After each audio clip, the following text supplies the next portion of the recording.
What's up, guys? This is the KP Show. Welcome back. This week we are focusing on running backs, and we will talk about just everything about the position in the NFL draft that ties into it.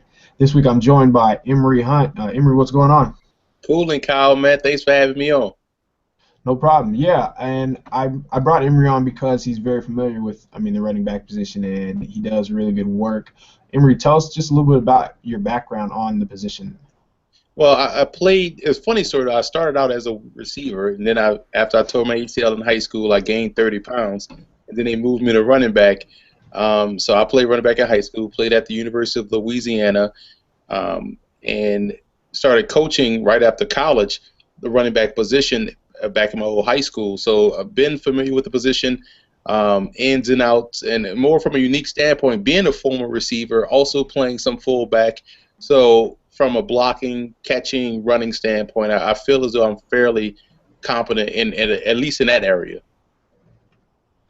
So why, like, aside from you playing the position, what makes running back so fascinating for you?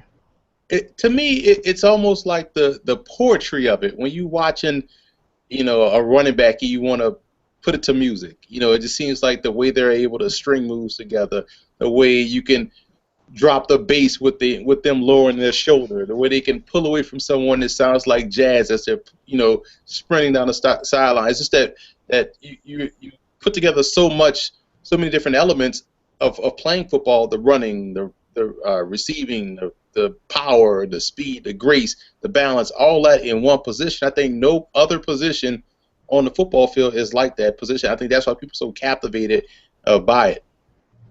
It is, and we have a really good class ahead of us. There's a lot of good players in this class, and I think another thing about running back is, this goes for a lot of positions, but mostly running back, where I can watch Melvin Gordon run and be like, wow, that guy can really fly and he can really break tackles. You can watch the exact same run and critique him and say, he's not that fast. Like the defender was just at an angle. So there's just so much to the position that I do find fascinating as well. So you always talk about traits that translate. It's never about level of competition, and a lot of fans, have a hard time making a difference between the two, of higher level, lower level. So, what are some traits? What are three top traits you look for in a running back? Well, number one, you always look at vision. Can the guy see it? Can he see two or three moves ahead of him? Because a lot of times that's what's going to get you where you need to be. Your eyes will carry you wherever you need to go on a football field. So I always look at vision. That doesn't matter if you're playing at Nebraska or playing at Weber State or Mount Union. If you can foresee what's going to happen, that translates. And the second thing I look at, I just look at how fluid a runner is. Does he look choppy? Does it take him forever in the day to change direction? Can he make moves while running full speed? And to keep like what I alluded to earlier about the poetry in motion, the music that's playing when running backs are running. Can he be a fluid athlete? That's the second thing. And third, when you look at the ancillary things that you're asked to do as a running back, pass pro, catch the football. I think if you can catch the football, that right there is going to carry you longer than anything else that you can do as a runner, because as your speed starts to dwindle, as your athleticism starts to dwindle, you may not be as powerful as you once were when you're 22, as opposed to being 32 now. Can you catch football? I think your hands don't get old. So I think that right there for a back, to me, helps you out in the long run. So I look at vision, the fluidity, the balance that ties into fluidity, and also your pass catching skills. No, that's a good answer. I don't think a lot of people would say, you know, catch receiving the ball period as a top three trait. And I think that it is a good trait because, like, let's say for example, you don't think a guy is a three down back because he just excels at like receiving, or let's take Amir Abdullah for example. People say that Abdullah is a great receiving back, but they think he struggles in pass pro. So a good coach, you would send him out on a route. You would get him in a situation where he's one-on-one with a linebacker. A bad coach would continually leave him in pass protection. And this is just quote-unquote saying he is bad at pass protection, but you would just leave him in one-on-one pass protecting. So I think, yeah, you just max do best. And then, I mean, as especially with the NFL today, these guys are going to be out there, what, 30, 40 times a game in passing situations. So, I mean, that's definitely a very important trait. I would go vision as well. I think vision is very important. I think more and more as I watch, I just had like a screenshot of Melvin Gordon where he bounced a run where there was a hole up the middle. So I think I would say stopping your feet behind the line of scrimmage is something that I've really noticed. Just watching. I guess I watch a lot of the Chargers, so I see these guys stop their feet behind the line of scrimmage and not trust their blocking. So I mean that's something that I I guess not a trait that I look for as a positive, but just if I see that in a running back, that's something that I want to stay away from. And I guess another thing is discipline in a runner. So I guess that kind of ties in as well with the whole vision. So I'm looking for guys that are going to stay on schedule, that aren't going to look for the home run every time, but are fine with getting those 3 and 4 yard gains. And eventually those turn into, if you can create on your own, which would probably be like 3A. If you can create on your own, those 3 and 4 yard gains will turn into 30, 40 yard long runs. Now, you bring up a good point because one thing that's very underrated for a running back, and it's something I struggled with, was patience. Because, for instance, in high school we called it 34 dive. So simple, 3 back, 4 hole, hit it as hard as you can, try to break a tackle and score. In college, we ran more of an inside zone, outside zone scheme, and it was called 15 gut check. So in my head, I remember during 2 days, I'm thinking, okay, 15, I'm going to the 5 hole. And so I get stopped at the line of scrimmage, and coach is screaming at me. He's like, the 3 was right there. You had the backside come, like, but you said 15. It was like, no, you got to read it, something. I couldn't understand the concept of zone blocking. And wait, so you want me to not hit the hole hard? When all my high school career, I was told hit the hole hard. So that unlearning of what you thought was the right way throws off everything for you as a runner. And so when you see runners that are patient, some guys just naturally have it, even when they're supposed to hit the hole. Like the guy I played with in high school, he was very patient, and I always used to marvel at how he was able to see holes that weren't there, let things develop. Well, because I was always beating it to the punch, and so that patience is huge. And so when you see guys like an Amir Abdullah that's able to play either game, whether it be a zone game or a power game, it's because he's very patient. So that's a huge piece to being a running back. These are like, if you're naming like the top running backs in the NFL, they have these traits like the Arian Fosters, the Marshawn Lynches, the Le'Veon Bells. They have the patience behind the line of scrimmage to let their linemen do the heavy lifting, and then they'll explode through the hole, and that's when they'll create on their own and maximize what's there. So you definitely see that. So you've been really vocal about, you've been vocal on the combine and how you don't put much stock into it. Like, explain to the listeners, why do you feel that way? Because football is played, on the football field, in pads, in live situations versus other moving targets. So in practice, which is essentially what the combine is, you get none of those situations. You don't get the element of pressure. So of course, as a running back at the combine, I'm going to catch every pass. I'm going to look great in drills. But you put the pads on, you put a line in front of me, you put a defense on the other side, I may stink, But here, I'm going to look excellent. And so the combine really doesn't show you, how good of a football player is. And it's a shame that people will say, oh, I don't put too much stock in the combine. It's only one part of the process. But then on the flip side, they over-evaluate everything they see from the combine. Oh, so-and-so didn't look smooth coming out that cut. Well, I never saw so-and-so get caught on film. So what is he doing right now? Whatever he's doing right now, it makes no difference to what you saw on film. And as far as scouts, they'll say, well, obviously, if somebody runs a fast 40, it's going to bring us back to the film and check him out. Well, sorry, that you should have already known that he was fast. No, no one should surprise you here if you've done your job as a scout, especially as an employed scout by an NFL team. No one at the combine should be someone that you haven't seen. period.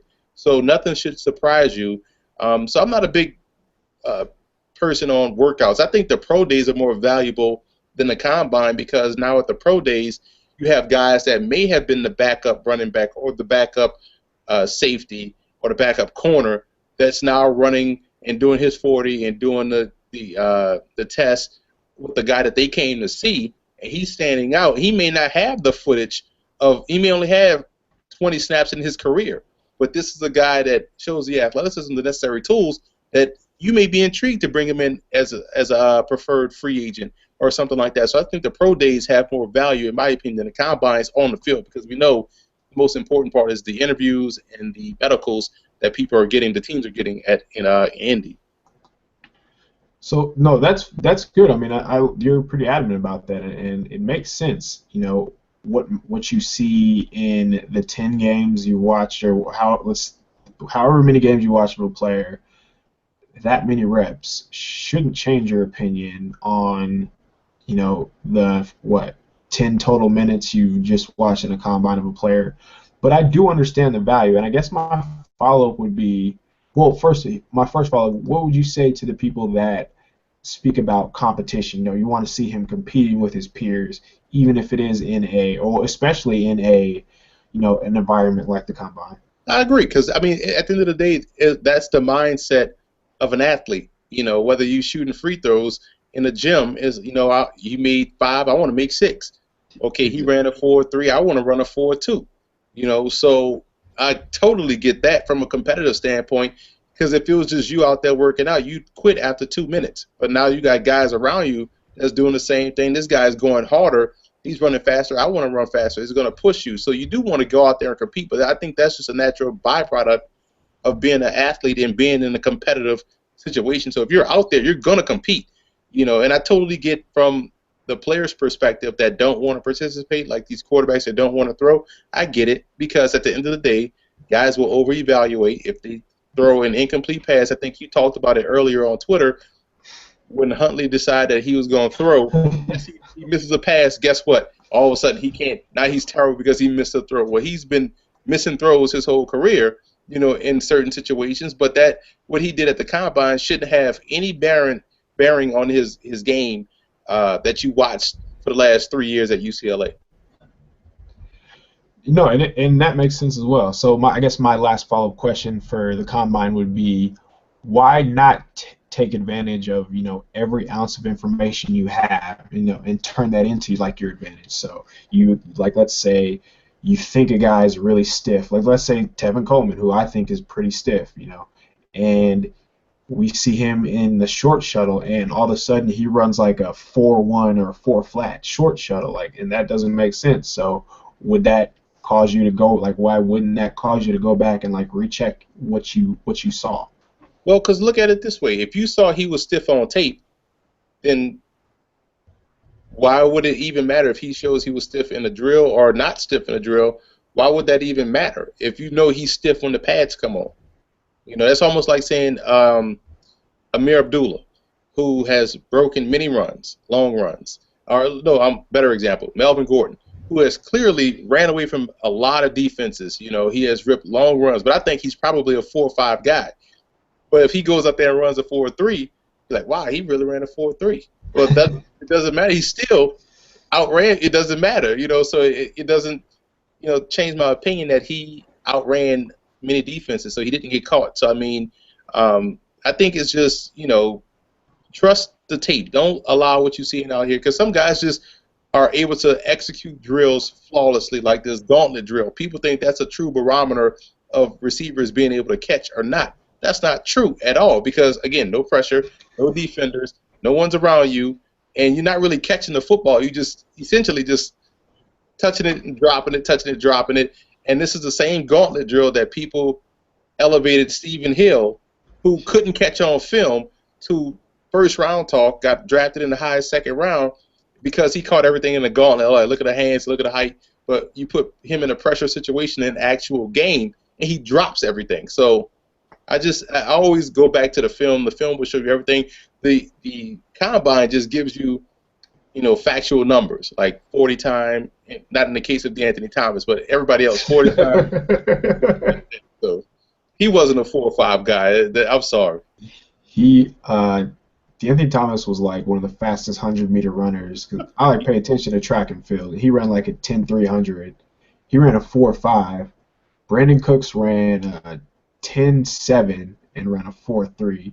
So how is he 4 tenths faster in the 100, but 4 tenths slower, or like 2 tenths slower in the 40? That doesn't make sense at all. Anyways, so you don't get excited at all for the combine. So like, what are they working out on Sunday? So if a guy runs like, there's no excitement for you at all when watching these running backs in the combine. Not at all. I mean, there's no excitement. The one thing I do like to see, you want to see guys catch the football, and it's just how natural their hands are. Because a lot of times, let's say in the instance of Melvin Gordon, he may only have caught 20 passes in his career, and a lot of them are swings, screens, flares, and flats. So you want to see how well he can catch the football downfield, how well he's looking over his shoulder, even though it changes with equipment and the helmet as far as looking over your shoulder and catching the ball. But essentially, you can see if a guy is a natural hands catcher or he'll struggle catching the football or judging the football or tracking the ball. So you want to I pay more attention to how well can these guys catch, especially somebody. Let's say a guy's coming out of an option offense. They're good with the ball handling, on the short things, but how well can they progress deep down the field? Yeah, and I do expect Melvin Gordon to catch the ball pretty comfortably. I actually just watched the game versus Iowa, and he did catch a little, basically like a wheel route up the seam, and he caught it away from his body, and he looked comfortable doing it. It wasn't in traffic, but I mean, there were guys coming his way, so no, I agree with that. I really do look forward to drills, and I do enjoy the combine. I mean, I like just to see guys run. I like to see them do like real life drills. I like to see them adjust to balls over their shoulder, that sort of thing. I don't place a ton of weight on it, but I do think it is important. Just, I do like it from a competitive standpoint as well. So I guess since you hate the combine, we're still going to talk about it here, and I want to see. Let's see. So using the catching the balls drill, who do you think will be? Give me three running backs who will be the most comfortable catching the ball. Unfortunately, he won't participate, but I think Gurley would be the best uh, at catching the football. But guys that are there, I look at Amir Abdullah, Melvin Gordon to catch the football well. I even look at T.J. Yeldon, very underrated receiver coming out of the backfield. I think he can catch the football very well also. And I think when you look at Duke Johnson, obviously we know what he can do with the ball in his hands. I think he's also a very underrated receiver. And when I say receiver, I'm not talking about the swings, flat screens. That's a given. That's almost like handoffs to me. I'm talking about past the linebackers, deep down the field. Can you be a factor in the passing game that way? I think that's what you look for, and that's what I look for when I look at backs. So I think those guys will prove that they can catch the football very well. Yeah, it'll be interesting for Yeldon because he has I guess he doesn't have a ton to prove, but if I really do think with a good with a good workout, he can kind of cement what some earlier thoughts were him, because before this year it seemed like a lot of people were super high on Yeldon, and then that the same old Bama cycle happens where the senior running back or junior running back is not as good as everyone thought, and the younger guy is a monster, and we can't wait. And I'm sure it's going to happen to Derrick Henry next time, but I think Yeldon's going to catch the ball really well, and I think that's going to be his niche in the NFL, on passing downs. And once you get him in space, he'll be able to do a lot of good work. So I would say Yeldon. I would say Duke Johnson.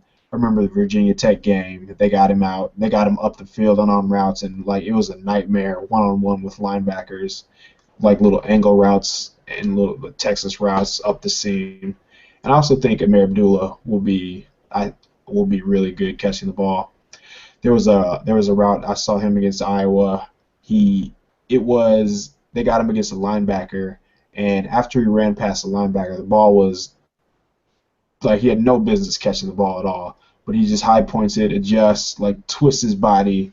Just he's such a good athlete. I have no idea why people do not like that guy, but those would be my three for sure. So let's talk about this is going to be the one that everybody talks about, the 40-yard dash. Who's going to be the three fastest running backs of the combine? Wow, that's a good question. I would say number one, I would say Duke Johnson to be one of the fastest.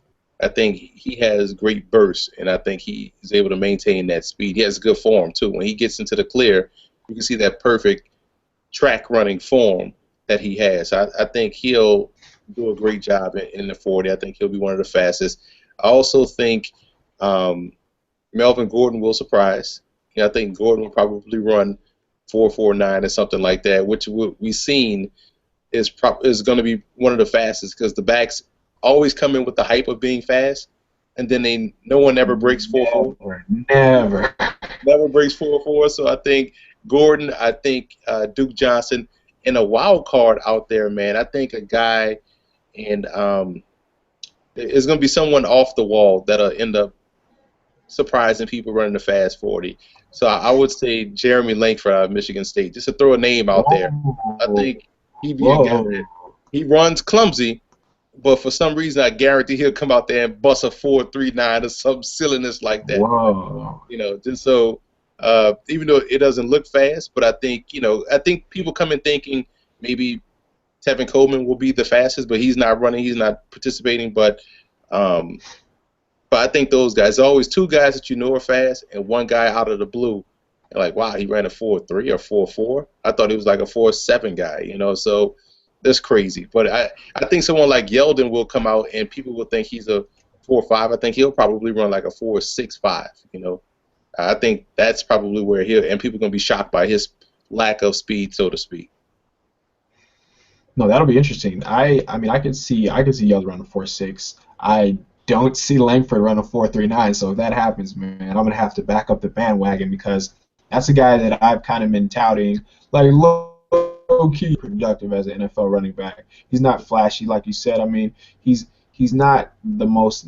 I guess he does have some clumsy runs, but like if you watch Michigan State, he at the end of their games, he almost always ends with a big run, and like that. So maybe that is the speed that we're seeing, or maybe it's big holes. I don't know, but I do like him later on. The who I would say the 40-yard dash is. I think with Tevin Coleman not running, no question. I think we're gonna see Duke Johnson probably one of the faster times. He looks pretty comfortably like a 4.45, which is I mean that's fast for a running back. Fast. I think it's going to be Duke Johnson. I think Carlos Williams from Florida State's going to run pretty fast, man. He's got Mm-hmm. a pretty good burst. I would say probably higher 4.4s. And the third It has guy, to be I don't off the know. wall, man. It has to be off the wall. I think, man, maybe it's going to be one of those guys that doesn't make any sense. So I'm going to say Artist Payne out of Auburn. Right. And because I'm guessing here, I'm still gonna act like I knew what I was talking about when it happens. Uh, It's off the wall, man. I forgot. I want to say maybe it was 2 years ago. Somebody bust a 4.4. I was like, wait a minute. I can't. It's gonna now. Obviously, it's gonna bug me all night. But once we get off the line, I'm pretty sure it'll come to me. But this didn't guy just bust a 4.4, and I clearly thought he was a 4.7 guy. But was it Trey Mason last year? Didn't he run some? he ran like a 4.39, right? Yeah, yeah, he did. Exactly. So it's just crazy how that works. I mean, it just you never. I don't know. It's Okay, just so now let's get into like the more I guess this it doesn't really tie in with 40s all the time, but I guess the more explosive like who's gonna be the best vertical and broad jump guys? oh man, you mentioned a good one, Carlos Williams. You just see the explosiveness and the natural athleticism when he runs the football. I mean, to go from safety and to go back to running back. And the one thing you can tell about a guy that has good speed, or very good speed, or that he's fast, he returns kicks. So, Hmm. that right there tells you a lot about his acceleration, his explosiveness, and his ability to get off the blocks pretty quickly. So I think he'll have probably one of the highest verts, one of the highest broad jumps, um, because he's that type of athlete. And I think Jay Ajay would be another guy that probably has uh, he'll probably have a great vertical. He has pretty good bursts, pretty good quicks. So I think his vertical will be up near what 40, I believe, or 39, 40, something like that. So I think those two guys just instantly jump out at me as the more explosive backs that'll jump pretty high. Um, and I think Amir Abdullah will have a good broad jump. I think he has good lower body explosiveness. He may not be strong in the lower body, but his core is so outstanding, and I think he'll do a great job in getting that initial, leap and being able to get a good broad jump. And Yeldon would also look like the type to have a pretty good broad jump going from flat foot to jump because he has good burst and good quickness. I think that says a lot about your explosiveness and what you're able to do squatting. So I think Yeldon and look for Yeldon and Abdullah to have good broad jumps, while Williams and Ajay I think will have great verticals. See, this is the event where I thought Gurley would have blown it out of the Oh, water. What like when he would have gone after somebody, and then he probably would have jumped like like a full like half foot to a foot longer than them. But I think I was gonna say Ajayi. That was one of the first that came to my mind. I think he does have the explosiveness that I'll show here. Carlos is an athlete, so I'll go in another direction. I kind of think LSU, who's his back? McGee, I think his name is. The guy, hmm he's a real strong back. He didn't get much of a chance this year because obviously they had a freak freshman, but I think Terrence McGee is going to have a pretty good explosive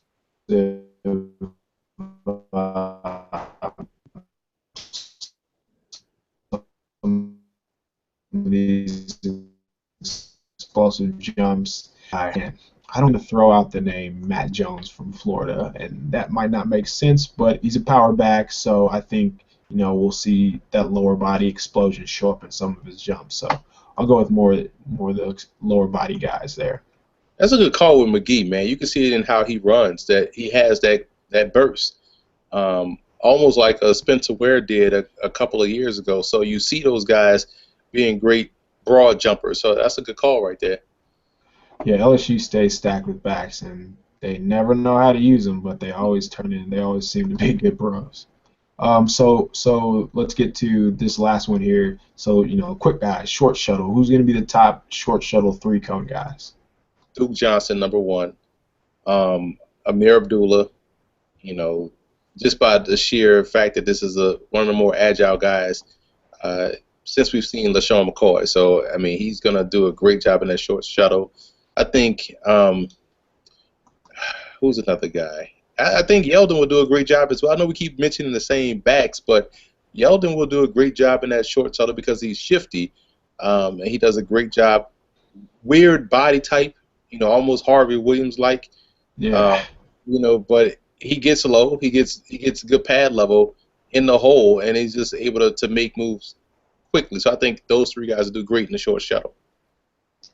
Yeah, I think I would say Abdullah is going to beat even Duke Johnson. Some of the stuff that he does, like you said, we keep talking about the same guys, but some of the cuts that he makes, and he does it so quick, like he's making one cut, and then 2 yards later he'll cut the other direction and bounce back the other way. So that just like screams short shuttle. So I wouldn't be surprised if Abdullah ran in the high 3.9s for a short shuttle. Like he's going to be like that kind of crazy quickness. I think, yeah, Duke Johnson. I mean, he's right there. It's not like he's any slouch either. He does the same stuff where he can stop on a dime without wasting any movement and get back across the line of scrimmage. So I would say Abdullah. I would say Johnson, and man, this is another one that I'm not really sure on. I don't think I have an answer. I'm not sure. It would be, I want to say Langford, but I don't think he's that explosive or that quick enough to do that. But I guess that's a name that comes to my mind, so I'll just stick with Jeremy Langford and pray to the gods that I'm right about that. So moving on from the combine here, let's get into just draft values. So we've talked about some names. We've talked about Gurley. We've talked about Duke Johnson, Jay Ajayi. First of all, I don't for those who haven't seen your running back rankings, give us give us a quick top 10 of your rankings. But you know what? I'm glad you mentioned that because I had to grab my list for me for a second. Good. Getting old, man. So I would say, here we go. Top 10, and they got some head scratchers in here according to some people. But I got Ty Gurley, Melvin Gordon, Amir Abdullah, Yeldon, Duke Johnson. That's my top 5. And at 6, I have Carlos Williams, Rasheed Williams out of Alfred State. That's a name that people need to get familiar with because he's an excellent tailback. Reminds me a lot of Deshaun Foster when he was coming out of UCLA. Mike Whoa. Davis out of South Carolina. David Cobb at number 10, and Tyler Varga, who's another guy that's going to test extremely well because he has a lot of good athleticism. He's a little stiff athletically. I know I just said he has good athleticism, but as far as like him being stiff, he's a little bit too robotic. I know he's going to come in, he's going to look well, he's going to be muscular, he's going to probably run a 4.5 something, a high 4.5. He's going to catch the ball well, and I think. But when you put the pads on, you see him as a receiver, he doesn't have that fluidity. So, but he's a great runner. So those are my top 10. Two small school guys, and Rasheed Williams and Tyler Varga. No, I believe we're pretty close. I mean, I've only watched I think what eight. I've only watched 8 running backs so far, and I have Duke Johnson, Ty Gurley, Ajayi, Amir Abdullah, Melvin Gordon, Mike Davis, David Cobb, Tevin Coleman. So that's how I would rank those guys. So I think it's important to picture, because when fans are drafting, they always want best player available until it actually happens. Right. So for running back, let's do this. Let's say, would you rather have Todd Gurley in the first round, or like considering the type of playmaker he is and what value he can bring to a team, or would you rather pass that up for, like a quote unquote surefire, like an offensive lineman to protect your quarterback, and wait later on in the draft for a Mike Davis in like around 3 or 4? What would you rather do? I take the home run hitter every time. You want to take the sure money. If Gurley is there, let's say, for instance, if I'm the Colts, and I clearly have weapons at receiver and tight end. I have an athletic quarterback that can throw the football. Defense, feeds off my offense being able to sustain drives and not turn the ball over. We need a tailback, and I'm looking at it from that perspective. Like, I need the best game breaker in the draft, and in my opinion, that would be Ty Gurley because he can do it on both ends, catching and running. He's out of the question. So let's say if he's gone, or if I'm worried about his injury, I'm taking the next best tailback because you can't gamble on what other teams might do. You have to do what's best for your team, and pick the 7 best guys in this doggone draft. And we need a tailback. I'm taking the best one. If he's not there, I'm taking the second best one right away to help out that football team. No, that's a good point, and I think I'm going to hammer this home over and over because I do feel the same way. I don't think it's about because, like for example, a lot of Charger fans feel like it's essential that you are married to selecting an offensive lineman in the first round, like no matter what.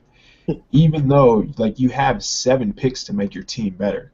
So if you think Todd Gurley is the best, like one of the best players in the draft, you take Todd Gurley. And I saw Alex Brown of Optimum Scouting make a great point.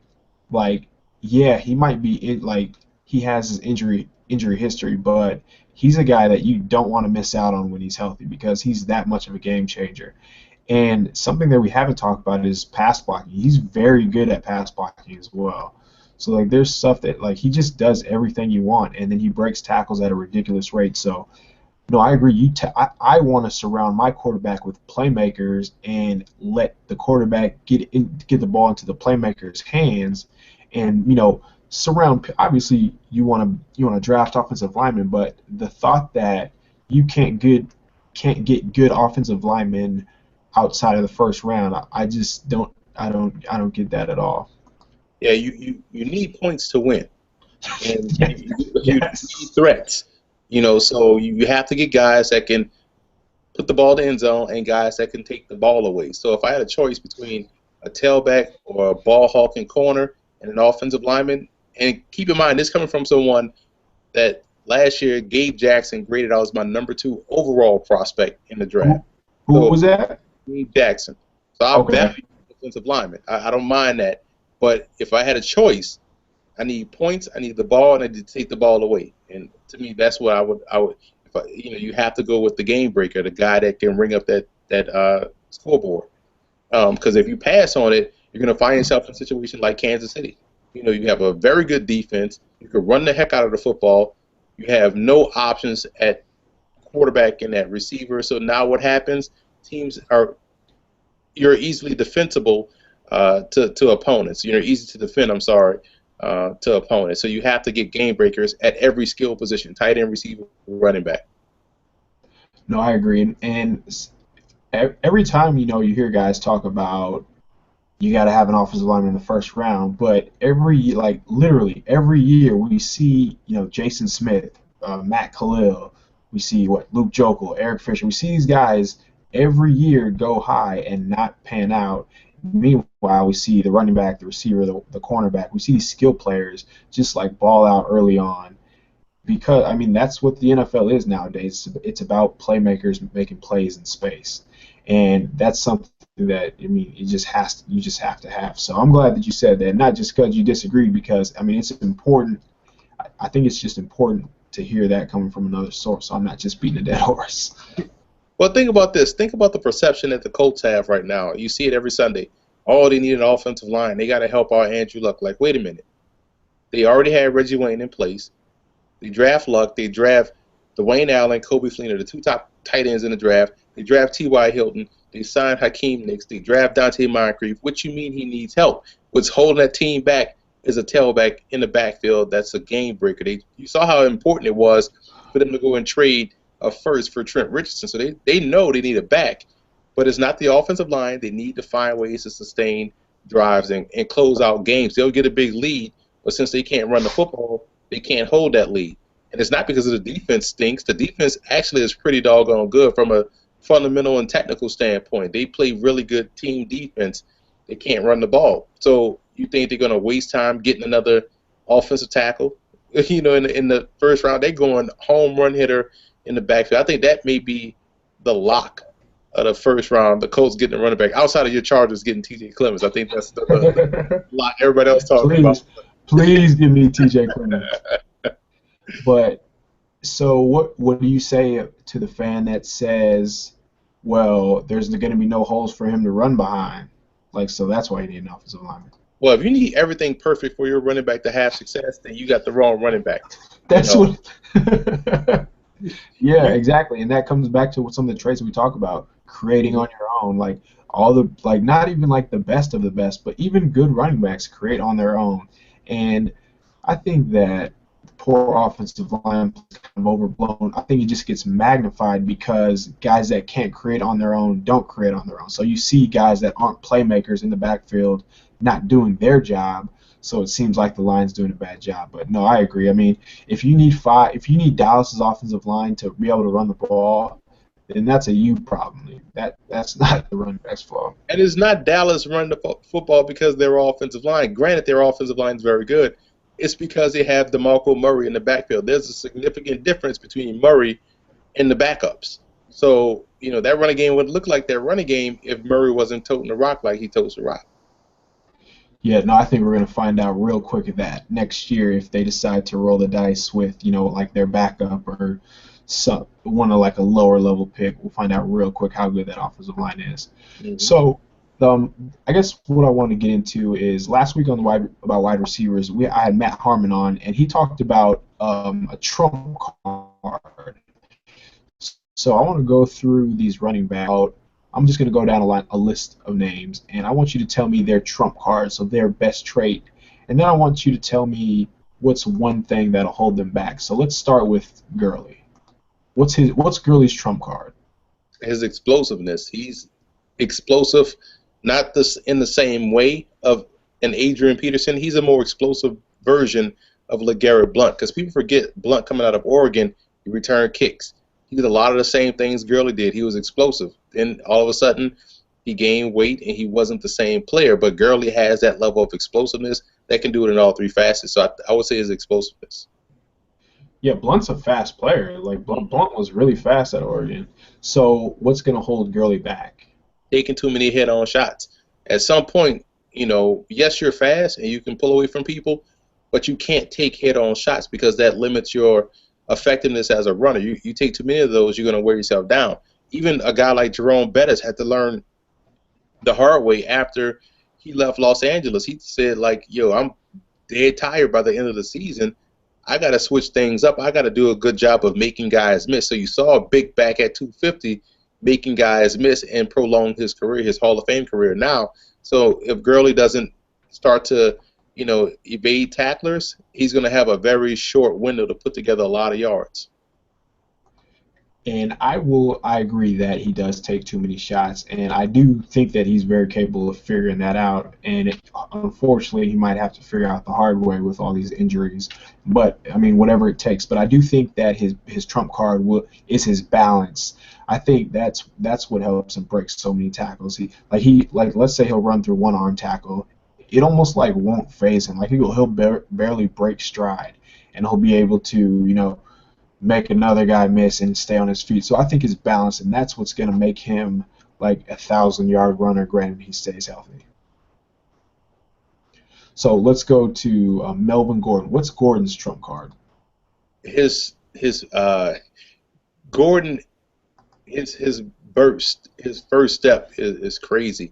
Like I said, he may be a 4 or 5 guy, but his first step, and when he gets on that defense, he's already at the second level to where he's going to outrun an angle because of his acceleration. I think his 10-yard splits are going to be amazing, and I think that right there will get him out of a lot of trouble and also help him rip off those long runs as a pro. So I would say his burst and acceleration, suddenness, so to speak, is his trump card.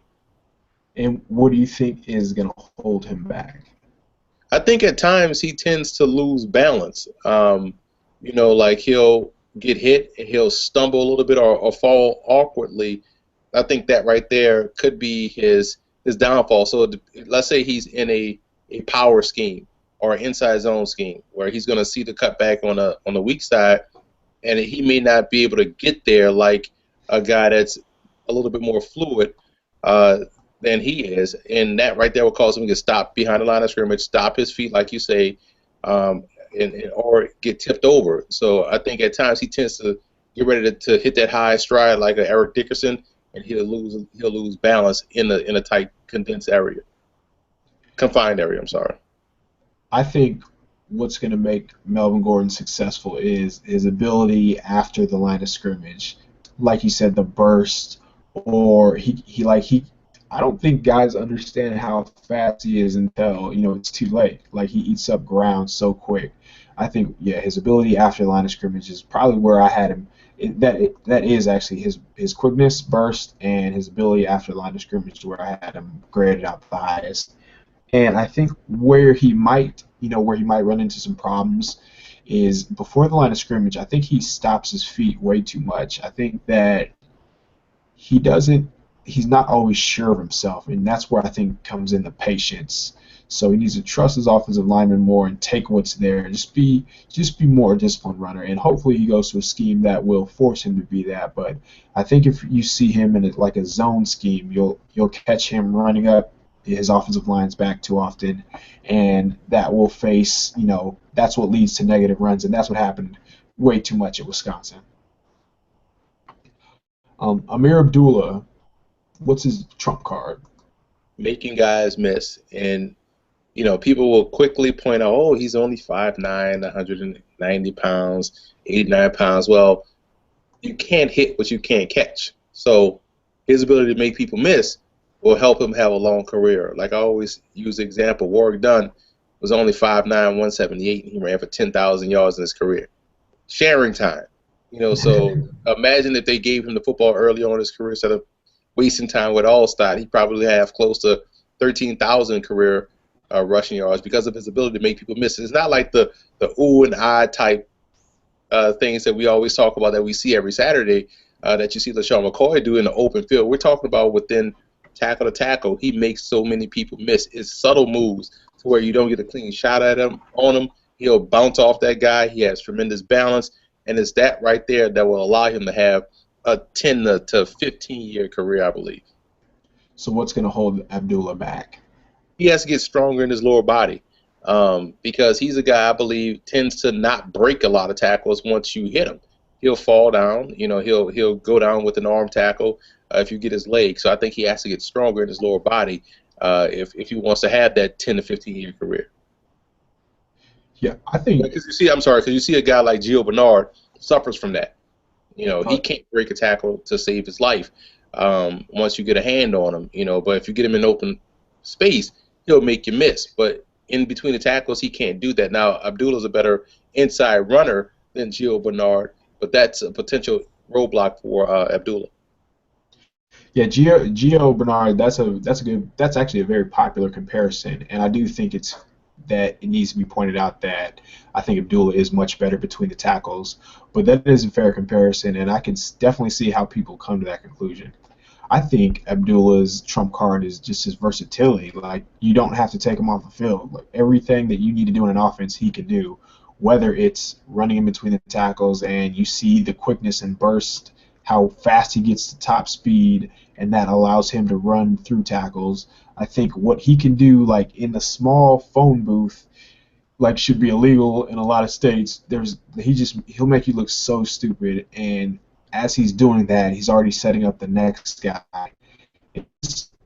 think when an offensive coordinator figures out how valuable he is as a receiver, I think he's going to be a really good player. And I think, like you said, I actually had that noted down. I don't think I've talked about that enough. Like, I had his power great, like not just functional power, but when guys get it, like when a defensive lineman gets a hand on him, like that's the end of the play. So, I mean, it is something that can be worked on, and I'm not sure, what scheme will magnify that, but hopefully, that's a trait that he is working on. But I imagine it is. So let's get to Tevin Coleman. It's a popular back. He's hurt, so he won't be performing at the combine. But what's Tevin Coleman's trump card? I think his ability to pull away. He has that acceleration that you look for, that you want to see from a tailback. I think that's the biggest thing he has going for him. He runs up high. He doesn't have wiggle. He kind of reminds me of Joseph Randall. So, if he get a step on a defender, he can pull away from that. The problem is getting that step, and it ties into the other side of it, what could hold him back. I don't think he has the vision, and I don't think it's because of mostly because of him. I think it's philosophically, you see a lot of that going on nowadays with guys coming out of these spread systems. They can't create on their own.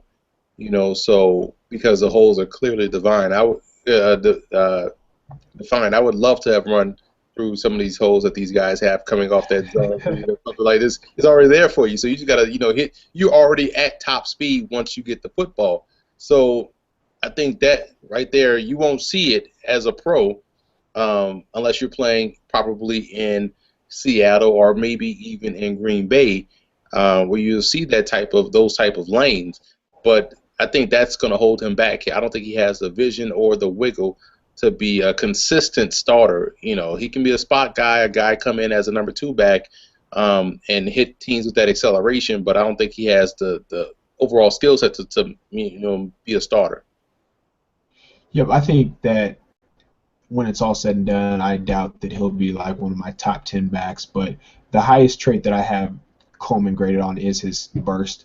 I think his ability to run by guys, like he'll have a linebacker here and a safety here, and he can split that gap. Like, he can get going that fast, and it is impressive. And you do see some long runs probably every game, even if they are late in the fourth quarter, but I mean, you still see them. So, and I think what's going to hold him back is his versatility. I'm not sure that he offers enough to leave him on the field every down. So, I mean, that'll hold him back. And like I mentioned when we first started this, the stiffness, man, I think you have to be able to change directions, and that's not one of his strengths without losing speed. So, yeah, I I would say that about Tevin Coleman. So popular back, Duke Johnson. I think his trump card is his burst, because again, he's another one of those guys that can go from 0 to 100 pretty quickly, and once he gets a step, it's over. He can take off. So I think that right there is his trump card. Now, what can hold him back? I believe he's another guy that has to start to break tackles. I don't see him breaking a lot of tackles in confined spots. He loses balance, with arm tackles. He's tripping over guys, and a lot of times he's losing his footing, So I think those things are what could potentially hold him back. He's another guy that has to get stronger. Now if you have him, let's say you're a corner and you have him, wrapped up, he can break that tackle, but you're gonna have to win that game within the box. And I think that's something where he's gonna have to get better at.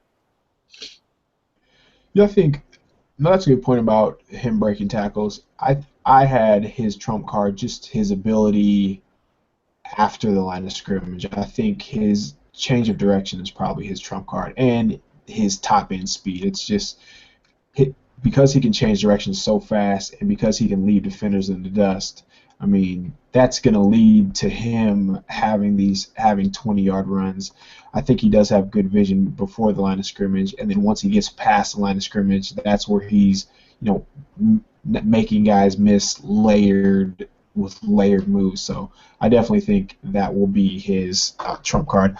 I am not I think the one thing that'll keep him back is just durability. I think that, he just constantly get nicked up, and I don't know if that's because he's running high or taking too many shots, but he always falls forward, so that's a good thing. But we're seeing just so many small injuries, so that's what's going to hold Duke Johnson back, in my opinion. That's a good point because you do see him, always getting up a little slow or being a little nicked, whether it's an ankle or a shoulder. It's always something. He'll miss a series or two in a game. Let's go with Jay and Jai, and I'll start it off and change it up here. I think his trump card is his ability to break tackles. Of all the guys that I've charted so far, he's like leaps and bounds better. So I think his ability to create on his own, and I think if you get him in a zone blocking scheme, he's gonna rush for 1,000 yards for like the next 5 seasons, no problem. So I think his ability to create on his own is his best. I think what will hold him back is, let's say he goes to like a man power blocking scheme, and he's going to be asked to break tackles with power, not with balance. I think his ability to push piles for a guy his size is not very good. So I think his power will be his ability to hold him back. What do you think? I look at his trump card being um, his, I would say his athleticism. I think he's a fairly good athlete, and the fact that he could do so many things. He's one of those guys I believe doesn't have to get the 25 carries a game to be effective. He can come in spot duty and still do just fine. So he can come in and get those 2 carries a game and still do just fine, or 5 carries a game, so to speak. Uh, so I'd say his athleticism and his ability to play the hot and cold game. Like some guys need to get warmed up. Some guys can come right off the bench cold and get going. I think he's that guy. So I think that'll help him out a lot because he may not be a starter, but he'll come in, whatever carries he get, he's going to maximize them. And that's always a value trait for a pro. And I think what could hold him back, I think at times his balance is almost uh, questionable to me because of, you see him not being able, or playing too high, not being able to change directions. And he's another one of these guys that tends to fall awkwardly. And when you can't run with balance, can't change directions, certain plays you'll see it, but you don't see it enough, consistently. And that right there causes you to get hurt or causes you to get injured because now you're falling awkwardly, you're pulling muscles, you have those abdominal strains, you also have those hamstring pulls, you may turn an ankle. I think those things could be potential roadblocks because, again, he's a guy, like you said, if he was in a zone blocking scheme where he could use his patience, he'll excel. But in that power scheme where you're going to have to make quick cuts like that, I think by him being off balance a little bit could cause him to not gain as many yards. Yeah, no, that's a good point about him running high too. I think it's more of a product of that than not his balance being an issue, but just, well, I guess him running high not letting his balance take over for him, and we do see him fall awkwardly. That's a really good point. A couple. Let's go two more guys here. Let's go David Cobb. David Cobb seems to be like, after he had a really good Senior Bowl, seems to be getting some talk. What's going to make David Cobb so good in the NFL? I think because he has that Pierre Thomas quality, man, a guy that you can't cut because he's a but player. Like you look at him like, yeah, he gained 1,000 yards, but we could get somebody better. Yeah, he rushed for 100 this game, but he could have got 200. But I think you're gonna find it hard pressed to keep him off the field because he's so productive. So I say his ability to be a good all around back, catching, running, blocking, he'll do fine. He'll be that Tim Hightower type guy. I'm not Tim Hightower. The guy that's stealing all C.J. Spills carries. Fred Jackson. Fred Jackson. Will be Fred Jackson. You know what? Spiller is a better back, but we just can't take Fred Jackson off the field for some reason. That's David Cobb, and I think his downside is that he's not the explosive guy. So he's going to always be looking over his shoulder. A team will always try to replace him with a more explosive back. So I think his inability to be that explosive guy, and teams want that quick touchdown, a guy that's a threat. I think that's going to be his potential roadblock. Fred Jackson is a really good comp for him. Because of the lack of explosion, I think his ability. I think he runs with really good power, that low center of gravity. So, I think that's what's going to lead him to being productive. So, like you said, you won't be able to move on from him, even if he has like a specific role. So, I like his power a lot. And what I think will hold him back, like let's say he is a feature back, and what happens sometimes with Cobb is he tries to do too much. Like I guess he doesn't play within himself. So he'll try to cut back, not understand that he can't change directions like Duke Johnson can, or he doesn't have like the same burst Melvin Gordon does, and he'll end up leaving a 4-yard run on the field for like a -1 or a gain of 0. So I think that's what's going to hold Cobb back from being an every down guy. So funny you mentioned that because my coach used to always tell you, like, play within your own skill set. If you're not Barry Sanders, don't try to be Barry Sanders. Like, you can only do what your body allows it to do. Just play within yourself. It looks good on TV, man, but Right. that's not you. Don't do it. Last guy here. It's a guy that we both have in our pretty high here. Mike Davis. What do you think is going to make Mike Davis successful? The fact that Davis is a guy that runs with he got good quicks. One of those guys like a Stephen Ridley that just has that initial burst that, wow, he got up on me quick. He'll rip off, 20-yard gains consistently. He's a very good receiver. So I think he has good all-around game. I think what could keep him from being fully successful, I don't know what's his real weight. When we saw him as a sophomore, he looked about 215. This past And year, he looked good. So I mean, what's his real weight? So if his weight fluctuates like that, then he won't be as effective because, quite honestly, as a sophomore, he looked a lot better than what he did this past season. Yeah, his sophomore year, he looked really, really good. So hopefully, he reviews that, gets back to that playing weight, and hopefully that is his real playing weight. I like Mike Davis a lot. I think that, I'm glad you said that speed because people will see him and think, well, he's not really he's not really a guy that can break off a long run. But I've seen him outrun angles, and he can run. He's not going to run like a 40-yard dash, but he has that little 20-yard burst where he can run by guys, and I really like that about him. I think he makes good decisions behind the line of scrimmage, so I think that's going to be his trump card, and that's what he plays on schedule. Something that I've been harping about. So I think that's gonna help him. I like him as a receiver too. I think that's one of the things that stood out to me. I think he's a really good route runner for his size, or just for the position. I think he throws in head fakes at the top of his route, and he's able to get open. So he can be a reliable pass catcher too. I guess creating on his own this year was not great for him. He broke the least tackles that I saw so far. So hopefully, like I said, he gets back to that 215, but I think his ability, if not, his ability to create for himself will be what holds him back. Yeah, one thing that's his receiving skills, and you know, one thing that I also like about his game, and I like it about a lot of backs. That's one of the things I also look for is how well you love the game as far as from a passion standpoint. You could tell he enjoys playing football. And a lot like LaShawn McCoy, you could tell he enjoys playing football, and those things you see in certain players, it makes it a joy to watch. And I see it in Mike Davis. You can tell he enjoys going out there and competing, whether they ask him to block, catch, run, whatever they ask him to do, he's out there enjoying that. I think that's a good trait to have. It really is, and I think you saw that the most against his Missouri game. Like he was, like I had it written down, like he was running live, like he was running with a sense of urgency, and I really like that about him. He didn't break a lot of tackles that game, but I just liked the way he was running. So let's get into a couple before we get out of here. Let's talk about the best landing spots for some of these guys. So I'm just gonna go down like teams that need running backs hypothetically, and you tell me who's the best fit for them. So let's start with the Arizona Cardinals. Arizona.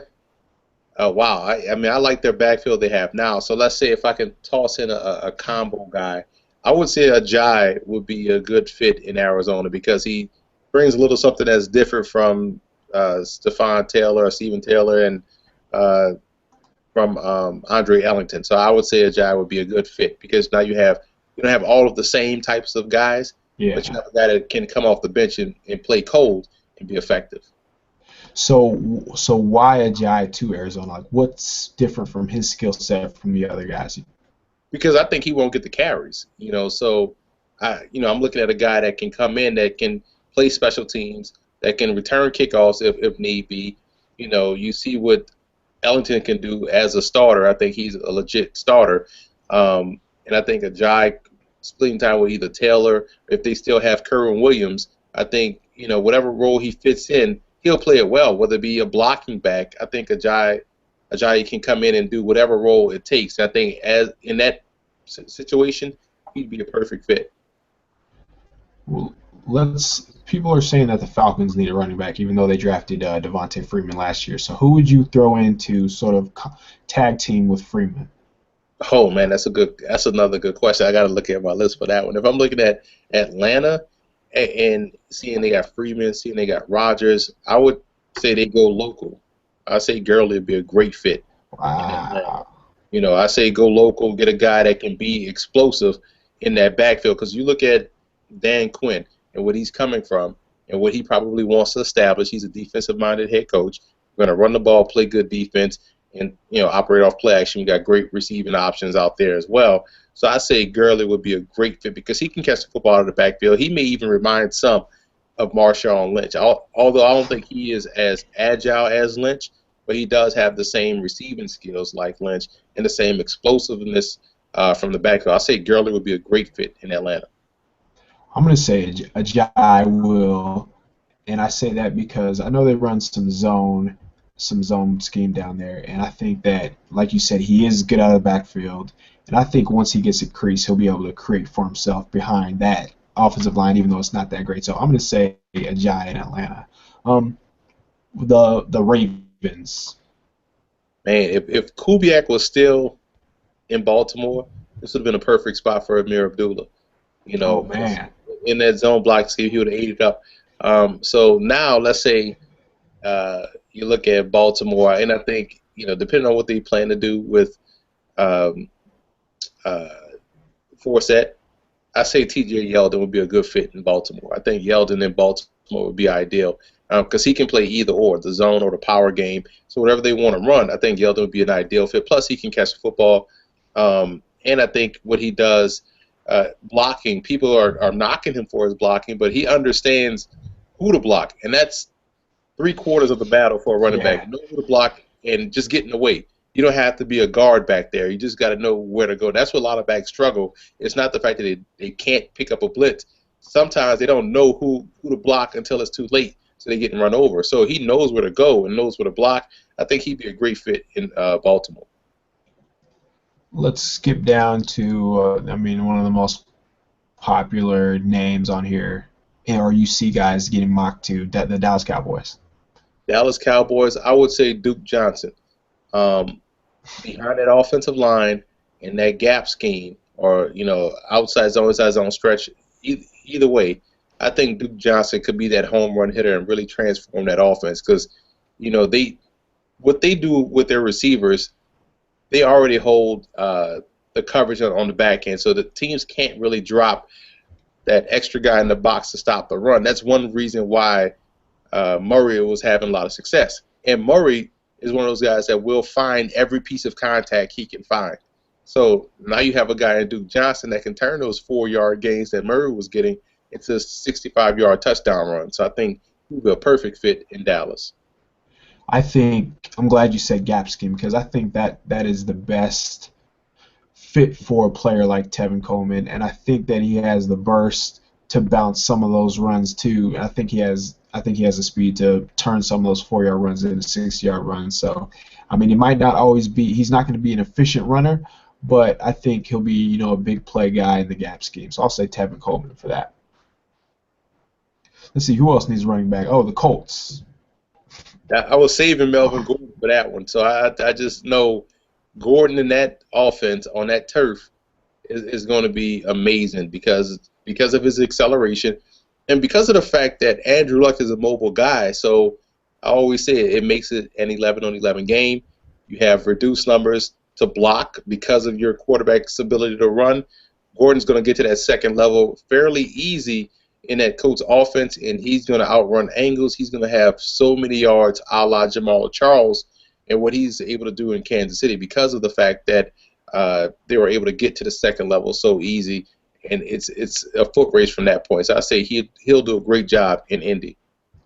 Yep, no, I agree. I think that'll be the best bet for him, and I think that, like you said, because teams will be respecting Luck so much that they're not going to play single high every down, that Gordon has the advantage, and he'll be able to knock off some long runs. I'm pretty critical of Gordon, but I mean I have a second-round grade on him, so it's not like I think he's a total bum. I think he's going to be a good player in the NFL.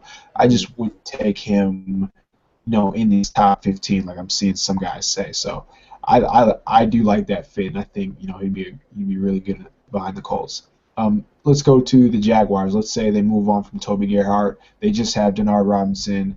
Who are you going to pair with Denard Robinson?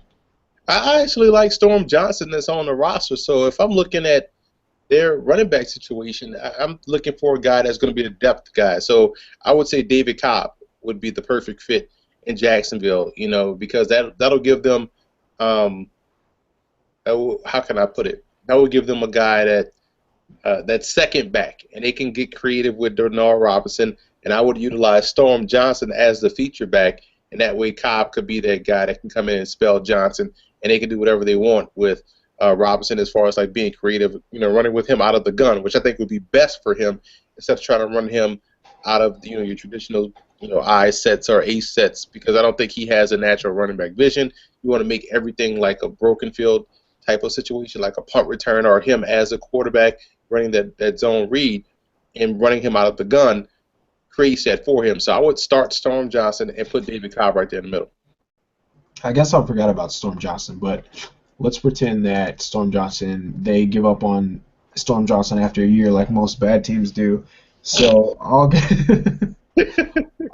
say Mike Davis. I think Mike Davis can be pretty good down there. Mm-hmm. Who else? I'll toss one out there. We haven't talked about Amir Abdullah, right? We have not. And this is, a lot of people don't agree with this, but the one team that I think that's a running back away from being the most dangerous offense is the New York Giants. So you put Amir Abdullah in that 3 wide receiver set. Oh boy.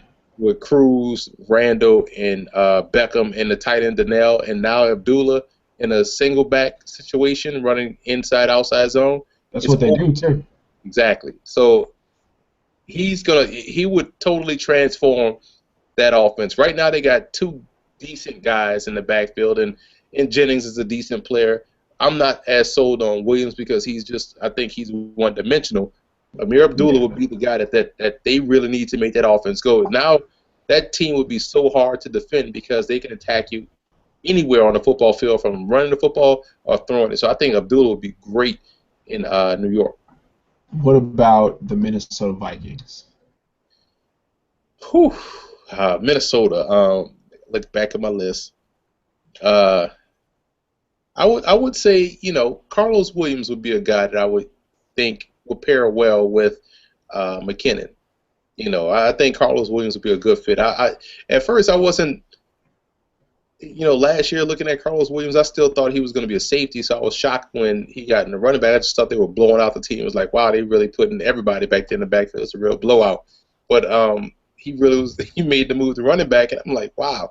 And so really took more of an appreciation to his game this year, and got some natural bursts and runs behind his pad. So I say him paired with Jerick McKinnon, who I like as well. He's another one of those guys that can string moves together and has some good bursts. I think that would make a nice 1-2 punch. Yeah, I was thinking that, Minnesota's already spoiled because they make a lot of really good draft picks, that they're going to end up getting Gurley in the second round, and it's going to be Bridgewater and Gurley, and they're going to be like one of the best backfields for like the next 10 years or whatever. So I'm going to say Gurley for the Vikings, and I just know that's what's going to happen.